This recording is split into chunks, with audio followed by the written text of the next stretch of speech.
లూకా సువార్త 24వ అధ్యాయంలో ఉంది. లూకా సువార్త 24వ అధ్యాయము 45-46 వచనాలు.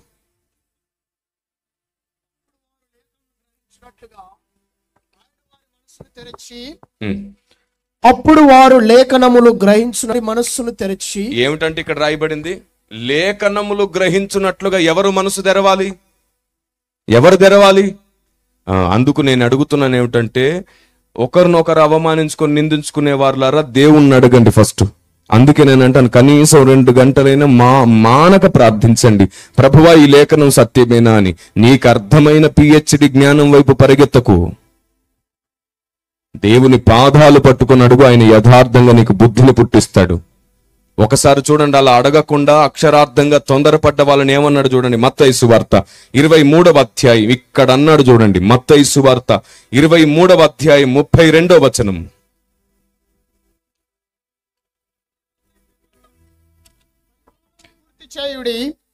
చదవండి ఇంకొకసారి. మీరును మీ పితరుల పరిమాణమును పూర్తి చేయుడి.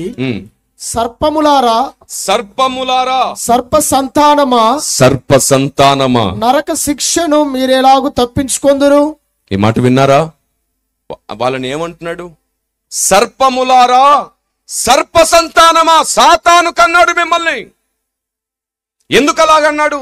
దేవుడు ఎన్నుకున్న భక్తులను చంపారు వీళ్ళ పితరులు. వీళ్ళు దేవుడు ఎంపిక చేసుకుని సంఘాన్ని కట్టడానికి వాడుకుంటుంటే వారిలో వీళ్ళకు తప్పులు కనబడతాయి, వారిలో వీళ్ళకు పొరపాట్లు కనబడతాయి సిద్ధాంతాలను బట్టి. అరే బాబు, ముందు గుండె నిండా ప్రేమ భక్తి నింపుకోండి, ముందు మానక ప్రార్థనా శక్తి నింపుకోండి, ముందు దేవుణ్ణి అర్థం చేసుకోవడం నేర్చుకోండి. ఆ తర్వాత మనం ఒకరికొకరు తీర్పు తీర్చుకోవచ్చు. ముందు నీకు నువ్వు తీర్పు తీర్చుకో, లేకపోతే నీ స్వభావాన్ని బట్టి నువ్వు సర్ప సంతానం. నీకెంత ప్రేమగా చెప్పిన అర్థం కాదు, ఎన్ని వాక్యాలు చూపించిన అర్థం కాదు, ఎన్ని రకాలుగా అర్థమయ్యేటట్టు చేసిన అర్థం కాదు, ఎందుకంటే నువ్వు సర్ప సంతానం.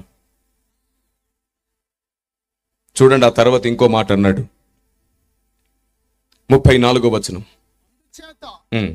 అందుచేత ఇదిగో నేను మీ యొద్దకు ప్రవక్తలను, జ్ఞానులను, శాస్త్రులను పంపుచున్నాను. మీరు వారిలో కొందరిని చంపి సిలువేయుదురు, కొందరిని మీ సమాజ మందిరములలో కొరడాలతో కొట్టి పట్టణము నుండి పట్టణమునకు తరుముదురు.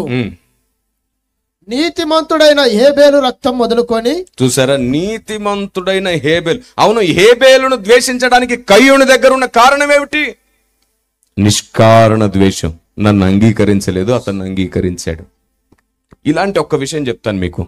ఈ మధ్య కొందరికి నిష్కారణ ద్వేషం. ఒక వ్యక్తిని, ఒక సేవకుని, ఒక విశ్వాసిని ద్వేషించడానికి ఏ కారణం లేకపోతే కొందరు ఏం పట్టుకుంటారు తెలుసా? చూడండి, సేవకుడు ఎప్పుడు అంచులంచులుగా ఆయన ఐశ్వర్యవంతుడు అయిపోతూనే ఉన్నాడు, వాళ్ళ విశ్వాసులేమో ఐశ్వర్యవంతులు అవ్వలేదు. చూడండి ఎంత ఎదిగిపోయాడు, ఎన్ని కొనుక్కున్నాడు అంట. బుద్ధి లేనోడా, జాగ్రత్తగా విను, జాగ్రత్తగా విను. బైబుల్లో అన్నాడుగా దేవుడు, ఓ అవివేకి విను అన్నాడే. ఇప్పుడు విను, నీకు అర్థమయ్యేటట్టు చెప్తారు. ఈ రోజు ఎవరైతే అన్నింటిలో సమృద్ధి కలిగి ఈ రోజు గొప్పగా ఎదిగారో వారి సేవా జీవిత ప్రారంభాన్ని ఒకసారి తెలుసుకో. సమస్తాన్ని విడిచిపెట్టుకొని, అసలు దేవుడు ఇస్తాడో లేదో కూడా తెలియని టైంలో, ఎలా వస్తుందో లేదో కూడా తెలియని టైంలో తెగించి సేవ చేయడం ప్రారంభించిన రోజులను తెలుసుకో. వారి జీవితాల్లో వారి ప్రాణం పెట్టి, కుటుంబానికి కూడా పెట్టకుండా, పిల్లలకు కూడా పెట్టకుండా, అప్పులు చేసి అనారోగ్యాలతో ఇబ్బందులు పడిన ఆ ప్రారంభపు రోజులు చూడు వారి జీవితాల్లో. రాత్రి పగళ్ళు కన్నీళ్లు గార్చి, రాత్రి పగళ్ళు ప్రయాసపడి సువార్త చేసి, కింది స్థాయిలో సైకిళ్లు తొక్కి, బైకుల్లో వెళ్ళి, పేపర్ బండ్లో తిరిగి, ఆటోల్లో తిరిగి, బస్టాండ్లో పడుకొని వారు చేసిన ప్రారంభపు సేవను చూడు. ఈరోజు వారి దీవెనకు కారణం ఏమిటో నీకు అర్థమవుతుంది. ఫ్లైట్ల్లో తిరుగుతున్నారు, వారి కుటుంబాన్ని, పిల్లల్ని తీసుకెళ్లి విదేశాల్లో సంతోషంగా తిరిగి వస్తున్నారు, దేవుని డబ్బుతోనే విదేశాల్లో తిరిగి వస్తున్నారంట. ఈ వదరుబోతుల ఆలోచన విధానం చూడండి ఎంత సిగ్గుచేటుగా ఉందో, ఎంత జెలసీ మైండ్ తో నింపబడ్డారు చూడండి మనుషులు. ఇది కయ్యను ఆత్మ స్వభావం, ఇది కయ్యను ఆలోచన విధానం. అందుకే దేవుని చేత ఆల్రెడీ ఆశీర్వదించబడుతున్న వారిని కూడా ద్వేషిస్తున్నారు. అవును, మీకు తెలుసా, సేవకులంగా మేము రాత్రి పగళ్ళు ప్రయాసపడుతున్నప్పుడు ఇంటికి వెళ్ళే సమయానికి పిల్లలు పడుకొని ఉంటారు. ఎప్పుడో మేము మధ్యరాత్రి వెళ్తాం, 3 గంటలకి 4 గంటలకి. పిల్లలు పడుకొని ఉంటారా? అయ్యో పిల్లలు స్కూల్కి బయలుదేరి వెళ్తారు, మేము నిద్ర లేచే సమయానికి పిల్లలు ఉండరు ఇంట్లో.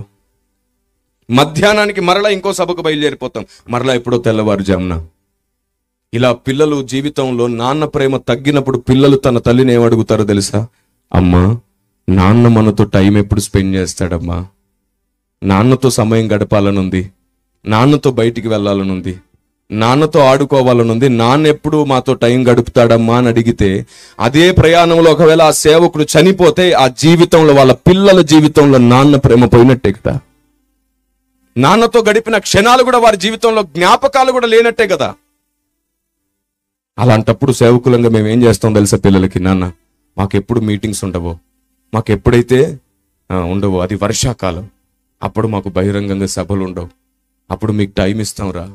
అప్పుడు పిల్లలు అంటారు, అప్పుడు మాకు స్కూల్ ఉంటుంది కదా నాన్న, ఏదోలాగా పర్మిషన్ తీసుకొని తీసుకెళ్తాంలే అని. కరెక్ట్గా వర్షాకాలంలో లేదంటే విదేశాల్లో ఎప్పుడైనా మమ్మల్ని ఎవరైనా పిలిచినప్పుడు వాళ్ళను కూడా చెప్తాం, మా కుటుంబంతో మేము రావచ్చా, ఇక్కడైతే మేము పిల్లలతో గడపడానికి కుదరట్లేదు, అక్కడైతే మేము గడుపుతాం, ఓకేనా అంటే వాళ్ళు ఇంకా సంబరపడిపోతారు. అయ్యా, సేవకురాలతో కుటుంబంతో వస్తే ఇంకా మాకు ఆశీర్వాదం, రండి. వెళ్ళిపోయి స్కూల్లో 15 రోజులు అట్లా పర్మిషన్ తీసుకొని, సిక్ లీవ్ అనే ఇలాంటి పేరిట తీసుకొని పిల్లల్ని తీసుకెళ్ళి ఆ 15 రోజులు అటు వాక్యం చెప్పడం, ఉదయం అంతా పిల్లలతో సమయం గడపడం. పిల్లల మనసు నిండిపోతుంది, మా నాన్న మాతో ఇంత దగ్గరగా ఇంత సమయం గడిపాడు, తినిపిస్తున్నాడు, మాతో ఆడిపడుతున్నాడు, మాతో చక్కగా పడుకుంటున్నాడు, తర్వాత నాన్నతో కలిసి మేము కూడా సాయంకాలం సేవలో ఉంటున్నాం, వాక్యం బోధిస్తున్నాం అని వాళ్ళు ఆనందపడుతుంటే, మరలా ఇంటికి రాగానే వారు స్కూల్కి, వీళ్ళు సభలకి రాత్రి పగళ్ళు ప్రయాసపడుతూ ఉంటారు. సంవత్సరం మొత్తంలో వాళ్ళకు ఒక 15 రోజులో, నెల రోజులో ఇవ్వడానికి దొరుకుతుంది. అది కూడా క్వాలిటీగా ఇద్దామని సేవకులు తమ కుటుంబంతో పాటు ఏదైనా దూర ప్రాంతాలకు వెళ్తే దాన్ని కూడా తప్పు పడుతున్నారంటే ఈ మూర్ఖులు ఎందుకు బతకాలి అసలు భూమి మీద? అసలు వీళ్ళు క్రైస్తవులు ఎలా అయ్యారు? మనం నిజంగా క్రైస్తవులమైతే ఒకరినొకరం కట్టుకోవాలి కదా. ఒకరి తప్పులను ఒకరు సరి చేసుకుని ఒక కుటుంబంలాగా కదా ఉండాలి. అవమానిస్తే ఎవరు మారుతారు? ఒకరిని హేళన చేస్తే ఎవరు మారుతారు? ఒకరిని తప్పుపడితే ఎవరు మారుతారు? మీ ఇంట్లో మీ అన్న, మీ తమ్ముడు, మీ చెల్లి ఎవరైనా పొరపాటు చేసినప్పుడు నీ ఊర్లో నువ్వు అందరిని ముందు తప్పుపట్టావా? నీ బంధువులందరికీ చెప్పేసి అవమానించావా? ఎప్పుడైనా నీ వాళ్ళని గురించి ఎప్పుడైనా సోషల్ మీడియాలో పెట్టి అవమానించి, నిందించి, ట్రోలింగ్ చేసావా? ఎందుకు చెయ్యవు? నీ వాళ్ళు కాబట్టి. మరి మనమందరం ఒక కుటుంబం కాదా క్రీస్తునందు? క్రీస్తు రక్తంలో కడగబడలేదా మనం? నీ ఇంటి వారిని అర్థం చేసుకుని ప్రేమతో సరి చేసుకున్నట్లు అందరినీ సరి చేయలేవా? చేయలేకపోతే మోకరించి దేవుణ్ణి అడుగు, ఆయన కంటే గొప్పగా సరి చేసేవాడు ఇంకొకడు లేడు. నువ్వు దేవుని దగ్గర మొరపెడితే పరిశుద్ధాత్మ దేవుడు తీసుకునే యాక్షన్ నీ పిచ్చి పనుల కంటే గొప్పదే. నీవు పరిశుద్ధాత్ముల దగ్గర మొరపెడితే ఆయన చేస్తాడు, ఎందుకంటే ఆయనే మా అందరి యజమాని. దేవుడే మా అందరికి యజమాని, మీ అందరికి యజమాని.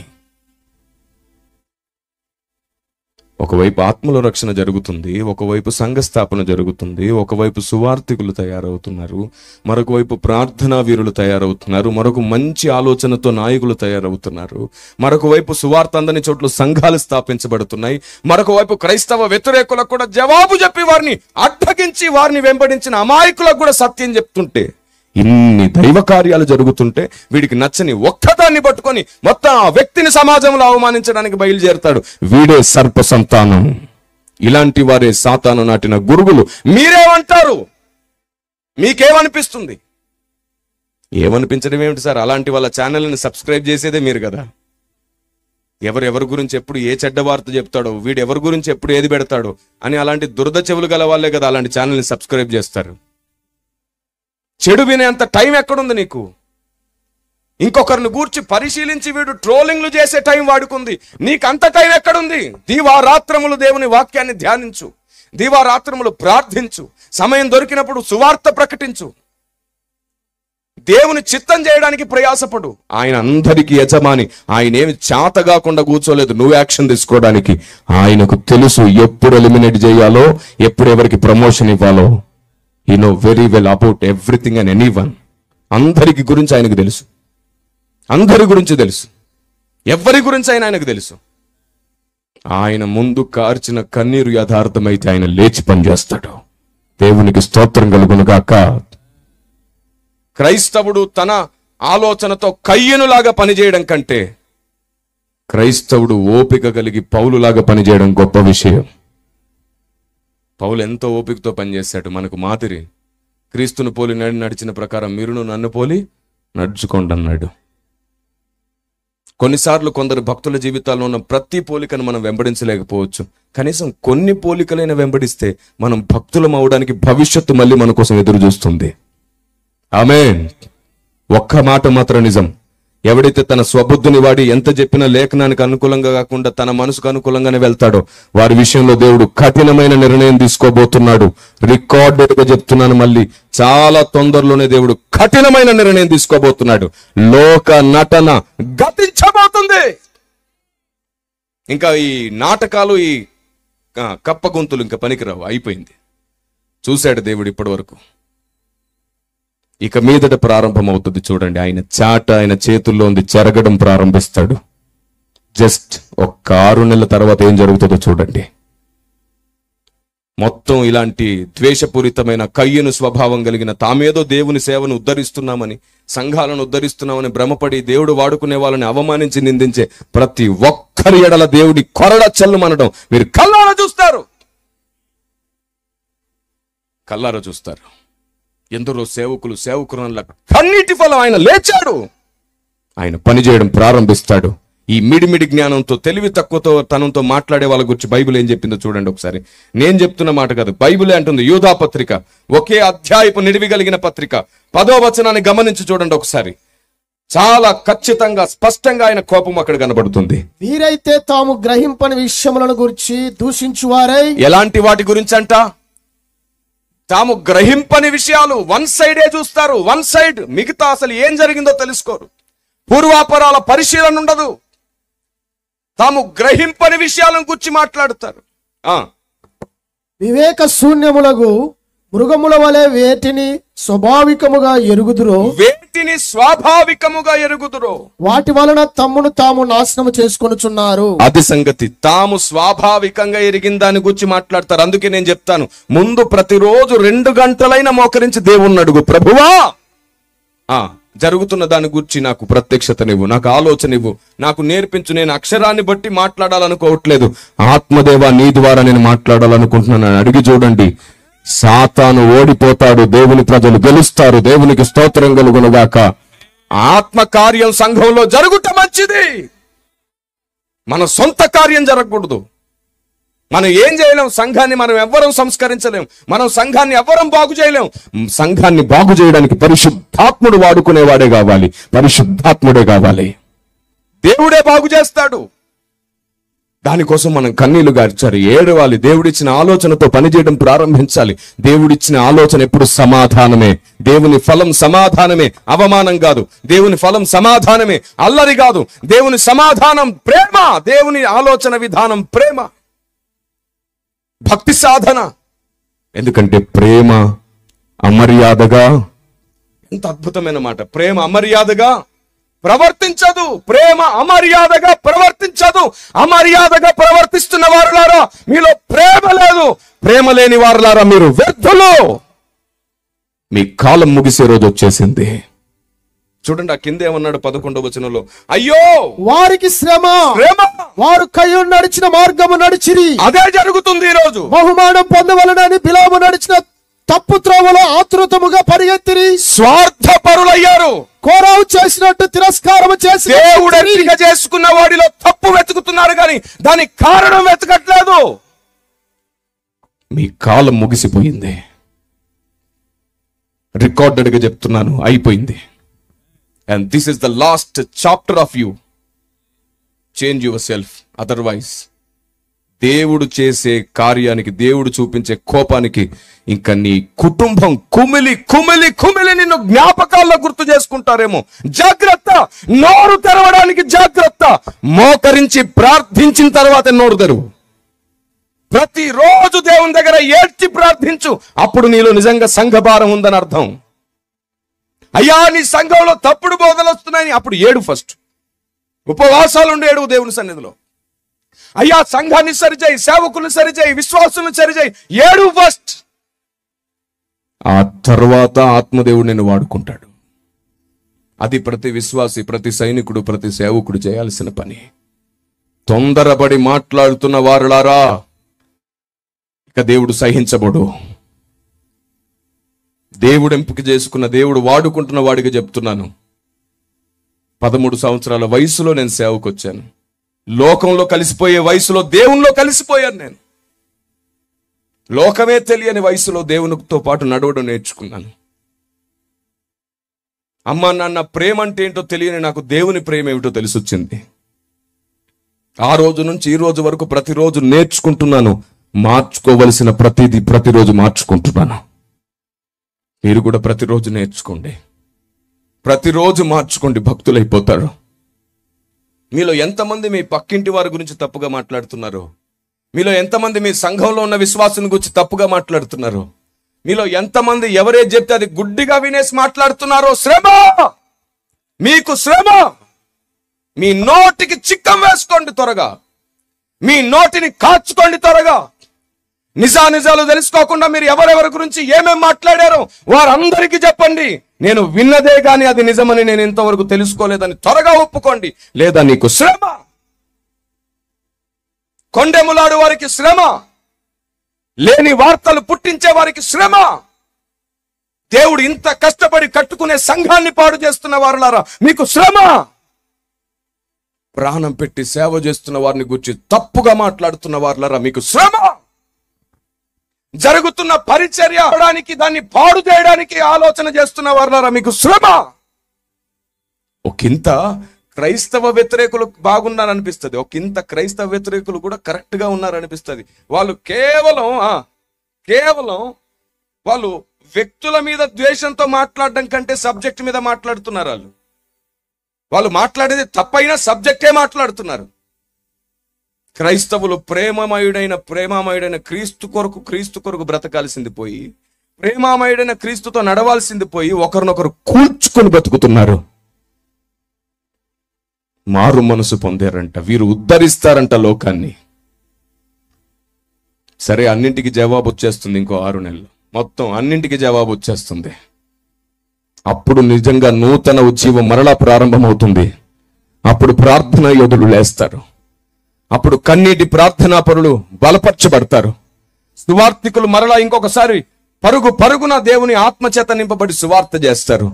అప్పుడు తప్పకుండా సంఘం మరలా ఉజ్జీవింపబడుతుంది. గురుగులు పొట్టు ఎగిరిపోయే సమయం వచ్చేసింది. స్వార్థంగా నీ బుద్ధితో నీకు నచ్చినట్లు ఆలోచించకు. నీకు అంత అనుభవం లేకపోతే దేవుడిని అడుగు, దేవుడిస్తాడు. నువ్వు విన్నది నిజం కాదు, నువ్వు చూసింది నిజం కాదు, నీకు అనిపించింది నిజం కాదు, అనుభవ జ్ఞానంతో ఇంకొకటి ఉంది, అది నిజం. అది నిజం. పౌలు భక్తుడు అంటాడు, కుక్కల విషయమై జాగ్రత్త. ఏంటి కుక్కలు? నా సేవా ప్రారంభంలో చాలా సార్లు ఆలోచించేవాడిని, విశ్వాసుల్ని మనుషుల్ని కుక్కలతో ఎందుకు పోల్చాడు అని. కానీ అనుభవం నాకు చాలా విషయాలు అర్థమయ్యేటట్టు చేశాయి. మీకు తెలుసా కుక్కల స్వభావం ఏమిటో? మనమేమనుకుంటామంటే కక్కింది తినడం మాత్రమే. కాదు, అనవసరంగా మొరగడం కూడా కుక్కల లక్షణమే. ఇప్పుడు ఒక ఊర్లో 10 వీధులు ఉన్నాయి. నేను ఇక్కడికి వచ్చినప్పుడు చెప్పాను, పుత్తూరుకు వచ్చినప్పుడు ఈ మీటింగ్, మీరు ఎంతమంది వచ్చారు? నేను పుత్తూరుకు వచ్చినప్పుడు కొందరు వచ్చారు. నేను అక్కడ చెప్పాను, ఒక ఊరిలో 10 వీధులు ఉన్నాయి, ప్రతి వీధికి ఒక కుక్క ఉంది. మధ్యరాత్రులు ఆ కుక్కలన్నీ మొరుగుతుంటే ఊరు వాళ్ళు లేచారు, దొంగలు పడ్డారేమోనని. తీరా చూస్తే దొంగ లేడు, ఏమీ లేడు. 10వ వీధి కుక్క దగ్గరకు వచ్చి గ్రామస్తులు అడుగుతున్నారు, ఏ కుక్క ఎందుకు అరిశావు? ఆ కుక్క నింది, బాబోయ్ మీరు అందరు నిద్రలేస్తారని అనుకోలేదండి, కర్రలు పట్టుకొని వచ్చేసారేమిటి, నన్ను ఏం చేయమాకండి, నేను కావాలన్నారు వల్ల నాకేం తెలీదు, ఆ 9వ వీధి కుక్క అరిసిద్దండి, అందుకు నేను అరిసా. ఏదన్నా అడిగితే దాన్ని అడగండి అని నిందంటది. వీళ్ళు 9వ వీధి కుక్కను అడిగారు, 8వ వీధి కుక్కను అడిగారు, సేమ్ డై పక్క వీధి కుక్కను అడగండి.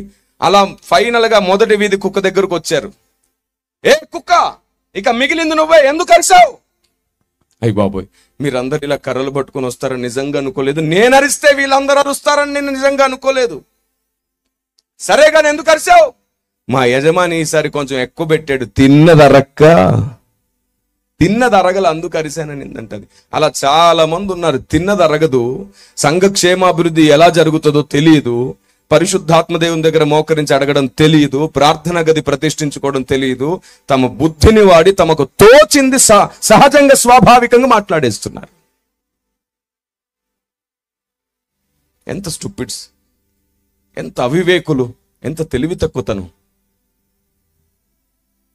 అక్షర జ్ఞానం చంపేస్తుంది, రాయబడింది అదే. అక్షరం నిన్ను చంపును, ఆత్మ జీవింపజేయును. ఓపికతో చేసేదే భక్తి సాధన.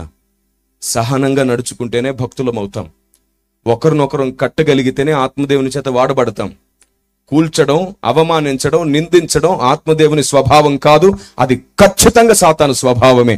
అదే ఈరోజు రాజ్యం ఏలుతుంది అక్కడ ఇక్కడ నీ సపోర్ట్తోనే. అలాంటి స్టూపిడ్స్ ఛానల్స్ ని నువ్వే సబ్స్క్రైబ్ చేసి వాడికి ఇంకా ప్రోత్సాహం. చాలా మంది నన్ను వెంబడిస్తున్నారు, ఈ దురద చెవుల కోసం ఇంకా కొంచెం దురద అని వాడు సమకూర్చి పెడుతున్నాడు. ఎవడో ఒకడు ఎవరి ద్వారానో గాయపడి ఉంటాడు, ఎవరి ద్వారానో బాధపడి ఉంటాడు. వాడి ఫ్రస్ట్రేషన్ అంతా ఇలాంటి వాళ్ళకి సపోర్టింగ్ గా నిలబడడానికి పెట్టుకుంటున్నాడు. జాగ్రత్త తమ్ముడు, ముగింపు దినాలు వచ్చేసాయి.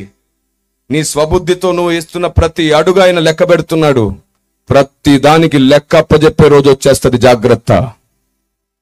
ఎందుకంటే నీ వల్ల ఆత్మల రక్షణ జరగట్లేదు. నువ్వు ప్రార్థనా పరుడవు కాదు, ఇంకొకరిని ప్రార్థనలో బలపరచవు. నువ్వు సంఘ క్షేమాభివృద్ధి కొరకు కష్టపడవు, శిష్యత్వం నేర్చుకో. నీలోనే చాలా అంగవైకల్యం ఉంది నీ ఆత్మీయ జీవితంలో. ముందు దాన్ని సరి చేసుకో. కుక్క స్వభావాన్ని ధరించుకున్నావు, వాళ్ళని గూర్చి వీళ్ళని గూర్చి మొరుగుతున్నావు, జాగ్రత్త. నువ్వు నిజంగా గొర్రెవైతే అలాంటి పిచ్చి పని చేయవు. సాధు స్వభావం కలిగి ఉంటావు, ఆత్మదేవుని కార్యం కొరకు ఎదురు చూస్తావు. ఇప్పుడు చెప్పండి, సంఘానికి కావలసింది ఆశీర్వాదపు మాటలా, నిన్నే ఆశీర్వాదంగా మార్చుకునే దేవుని జ్ఞానమా? ఆశీర్వాదాల వెంట, దీవెనల వెంట పరిగెత్తకండి. మనమే ఆశీర్వాదంగా మారుదాం. అది ఆలోచన విధానంతోనే సాధ్యమవుతుంది, దేవుని జ్ఞానంతోనే సాధ్యమవుతుంది. దేవునికి మహిమ కలుగును గాక. ఆమేన్. నేను మళ్ళీ చెప్తున్నాను, చివరి రోజుల్లో ఉన్నాం. ఆశీర్వాదాలు కావాలి ప్రభువా అని అడగండి. దేవుణ్ణి ఒక మాట అడగండి, నేనే ఆశీర్వాదంగా మారాలనుకుంటున్నాను. చనిపోయే లోపు ఒక్కొక్కడో 1000 మందికి ఆశీర్వాదంగా మారండి. ఆమేన్. మేము 1000 సంఘాలు కట్టిన దానికంటే కూడా మీరు ఒక్కొక్కరిని 1000 మందిని సంపాదించడం గొప్ప ఆశీర్వాదం. మీరు వచ్చి 1000 సంఘాలు కట్టాలని ఆశ పెట్టుకోకుండా ఒక పని చేయండి. 1000 మందికి ఆశీర్వాదంగా మారాలని నువ్వు అనుకుంటే, ఒకవేళ దేవుని చిత్తమైతే నువ్వు ఖచ్చితంగా కడతావు కూడా. ఇక్కడ ఉన్న వాళ్ళలో ఎంతమంది తమ్ముళ్ళని చెల్లెలని దేవుడు వాడుకోబోతున్నాడు. మాకంటే డబల్ త్రిబల్ అయిపోవాలి మీరు. దేవుని పరిచర్యలో, అభిషేకంలో, ప్రార్థనలో, రోషంలో, ఐశ్వర్యంలో, సమృద్ధిలో మాకంటే డబల్ త్రిబల్ ఎదగాలి. ఆమేన్. నిజమైన నాయకుడు, నిజమైన సేవకుడు ఏంటో తెలుసా? ఎవరిని అణిచివేయకుండా ఎవరెవరిని దేవుడు వాడుకుంటున్నాడో తెలుసుకొని వారిని ఇంకా హెచ్చించేవాడే నిజమైన నాయకుడు, నిజమైన సేవకుడు. Praise the lord. నిజం అనేది అక్కడే ఉంది. దేవుడు నీకు తలాంతిస్తే నిన్ను తొక్కి పెట్టకూడదు, నిన్ను కూడా హెచ్చించాలి, నిన్ను కూడా గొప్ప చేయాలి. ఎస్, నాతో ఉండే పిల్లలందరినీ నేను అలాగే ఒక్కొక్క అధికారం ఇచ్చి నిలబెడుతూ ఉంటాను. వారి సామర్థ్యత కొలది వారిని హెచ్చిస్తూ ఉంటాను. WCN సంఘంలో విశ్వాసులు కూడా బోధకులు అయ్యారు, బోధ చేస్తున్నారు. ఈరోజు దేవునికి స్తోత్రం కలుగును గాక. బోధ చేస్తున్నారు. వీళ్ళు అనుకుంటారు అమాయకులండి, వీళ్ళు చాలా వీళ్ళకి ఏం తెలుసు అనే వాళ్ళు కూడా నిలబడి మాట్లాడుతున్నారు. ఎందుకు తెలుసా? ప్రార్థనా గదిలో మోకరిస్తున్నారు కాబట్టి, సువార్త కోసం పోరాడుతున్నారు కాబట్టి, కన్నీళ్లతో అనేకుల కొరకు విజ్ఞాపన చేస్తున్నారు కాబట్టి దేవుడు వారిని వాడుకుంటున్నాడు. పౌలు భక్తుడు అదే అన్నాడు, కాలమును బట్టి చూస్తే మీరు బోధకులు అవ్వాలి. కాలమును బట్టి చూస్తే మీరు బోధకులు అవ్వాలి. ఇంకా చాలండి. ఈ మిడిమిడి జ్ఞానంతో, తొందరపాటు మాటలతో, ఆవేశపరులతో మనం ఏదో సాధించేస్తాం, ఉద్ధరిస్తామని చెప్పి వాడిది తప్పు వీడిది తప్పు అని సిద్ధాంతపరంగా ద్వేషించుకొని ఇంకా చాలు. బ్రతికే ప్రతిరోజు భక్తులం అవ్వడానికి, ప్రేమతో నింపబడ్డానికి, జ్ఞానంతో నింపబడ్డానికి దేవుని చేయి పట్టుకుందాం. దేవుడే మొత్తాన్ని సరి చేయబోతున్నాడు. మీరు చెప్పండి, సత్యం నుండి సర్వసత్యంలోనికి నడిపే పని ఎవరిది? పరిశుద్ధాత్మ దేవునిదే కదా. ఆయన్ని పని చేయనివ్వాలి కదా. ఆయన పని నువ్వు చేయడం ఏమిటి? ఆయన్ని పని చేయనిస్తూ ఆయనతో పాటు పని చేయి. ఆయన ముందు నువ్వు నడవకు, నీ ముందు ఆయన నడుచుగాక. ఆమేన్. గుర్తుంచుకో, మళ్ళీ చెప్తున్నాను, కల్తీ ప్రపంచంలో బ్రతుకుతున్నాం. మనం తినే ఆహారం, తాగే నీరు మొత్తం అన్ని కల్తీయే. ప్రతి ఒక్కరి గుండె కొవ్వుతో పేరుకుపోతుంది. బుద్ధికి కొవ్వంటింది, రక్తంలో కూడా కొవ్వు చేరింది. అవును, మీ ఆరోగ్యాన్ని జాగ్రత్త కాపాడుకోండి. దేవుణ్ణి అడగండి. పాము వంటి వివేకం, పావురం వంటి నిష్కపటం ఇస్తాడు. ఆరోగ్యాన్ని కాపాడుకునే బుద్ధి కూడా ఆయన ఇచ్చునుగాక. కాపాడుకోండి. మీ ఆరోగ్యాలు మీరు పాడు చేసుకుని మా దగ్గరకు వచ్చి ఏడుస్తారు, మా ఆరోగ్యాల కోసం ప్రార్థించండి అని. ఇప్పుడు నేను వాళ్ళందరిని ఒక మాట అడుగుతాను, ప్రార్థన చేస్తాను, దేవునికి సహాయం చేయమని అడుగుతాను. కానీ నాకు ఒకటి చెప్పు, మీరు భోజనం చేసేటప్పుడు నీళ్ళు ఎక్కువ తాగుతారా అని అడుగుతాను. అవును సార్ అన్నాను. అవును సార్ అన్నారు. అందుకే వస్తాయి అవన్నీ. తినేటప్పుడు నీళ్ళు ఎక్కువ తాగేవాడికి గ్యాస్ ట్రబుల్ వస్తుంది, అరుగుదల ఉండదు, అప్పుడు గుండెల్లో నొప్పి వస్తుంది, నరాలు వీక్ అయిపోతాయి, లివర్ పనిచేయదు సరిగ్గా, కిడ్నీల మీద ఎఫెక్ట్ అవుతుంది, ఆటోమేటిక్గా కాళ్ళ నొప్పులు, కీళ్ళ నొప్పులు, కండరాలు పట్టేయడం అన్నీ జరిగిపోతాయి. ఇప్పుడు ఎవరు పాడు చేసుకుంటున్నారు ఆరోగ్యాన్ని? ఒకప్పుడు పెద్దలు రాళ్ళు తిన్నా అరిగిపోయేంత కష్టపడేవారు. మనకి ఈరోజు అంత కష్టం లేదు కదా. మన ఆరోగ్యాన్ని తెలివి తక్కువతనంగా మనమే పాడు చేసుకొని మళ్ళీ వచ్చి మొర పెడుతుంటే దేవుడు ఒకసారి 2 సార్లు కార్యం చేసినా మళ్ళీ పాడు చేసుకుంటున్నావు నువ్వు. అడగండి. ఒకనాటి పెద్దలు చాలా తెలివిగా జాగ్రత్తగా ఉండేవారు. మీకు తెలుసా, తిన్న తర్వాత వెంటనే నీళ్లు తాగేవారు కాదండి. తినగానే గొంతులో ఉన్నది కొంచెం దిగే వరకు కొంచెమే నీళ్లు తాగి బయట నడిచేవాళ్ళంట. మనం తినగానే బెడ్ మీద పడతాం పోయి, తినగానే బెడ్ మీద పడుకుంటారు పోయి. తిని అటు ఇటు కొంచెం తిరిగి కొంచెం అటు ఇటు నడిచే వాళ్ళంట వాళ్ళేమో కింద కూర్చొని తినేవాళ్ళు. మనకి ఈరోజు కింద కూర్చోకుండా పైన కూర్చుంటున్నాం. చాలా చేంజెస్ వచ్చినాయి కదా. అందుకే చేంజెస్ వచ్చినప్పుడు ఇంకొంచెం తెలివిగా ఆరోగ్యంగా కాపాడుకోండి. ఇలా ఆరోగ్యాన్ని కాపాడుకోకుండా దేవుణ్ణి శోధిస్తున్నాం మనం. కాపాడుకోండి.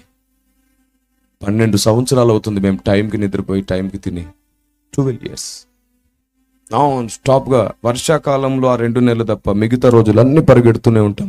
ఆ వర్షాకాలంలో కూడా పుస్తకాలు రాసే పని, పుస్తకాలను ప్రింటింగ్ చేసే పని, పుస్తకాలు డిజైన్ చేసే పనిలో ఉంటాం రాత్రి పగళ్ళు. మేము ఇంత కష్టపడుతున్నాం కాబట్టే దేవుడు మమ్మల్ని హెచ్చిస్తున్నాడు, సమృద్ధిలో పెడుతున్నాడు. ఊరికే ఏ సౌకర్యం రాదండి దేవుడు ఇస్తే తప్ప.